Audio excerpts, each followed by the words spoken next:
छत्री तलावाजवळ जेवणनगर येथे भारतातील सर्वात मोठा आधुनिक 100 खाटांचं कॅन्सर हॉस्पिटलचं लोकार्पण 27 डिसेंबर रोजी मुख्यमंत्री देवेंद्रजी फडणवीस यांच्या हस्ते होणार आहे।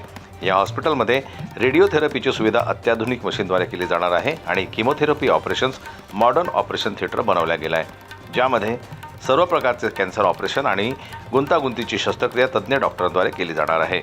अमरावतीमध्ये कॅन्सर हॉस्पिटल झाल्यामुळे नागरिकांना आता नागपूर किंवा मुंबईला जायची गरज भासणार नाही। या हॉस्पिटलमध्ये किमोथेरपीसाठी विशेष डॉक्टरांची टीम 24 तास उपलब्ध राहील। यामुळे अमरावतीवासियांना आता नागपूर, पुणे, मुंबईला जाण्याची गरज नाही। मागील 35 वर्षांपासून डॉक्टर राजेंद्र सिंग अरोरा कॅन्सर रुग्णांसाठी सेवा देत आहेत। या हॉस्पिटलमध्ये pathology, sonography, echo CT scan, haematology इत्यादी सुविधा उपलब्ध असतील। या हॉस्पिटलमध्ये महात्मा ज्योतिबा फुले जन आरोग्य योजना, आयुष्यमान भारत सरकार योजना, महाराष्ट्र पोलीस कुटुंब कल्याण योजना यांच्या मार्फत निशुल्क उपचार केले जातील।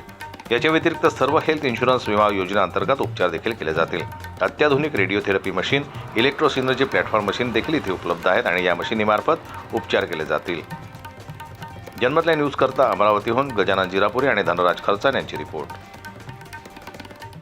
मराठी बातम्यांसाठी जनमत लाईव्हला लाईक करा, सबस्क्राईब करा आणि बेल आयकॉनला दाबायला विसरू नका।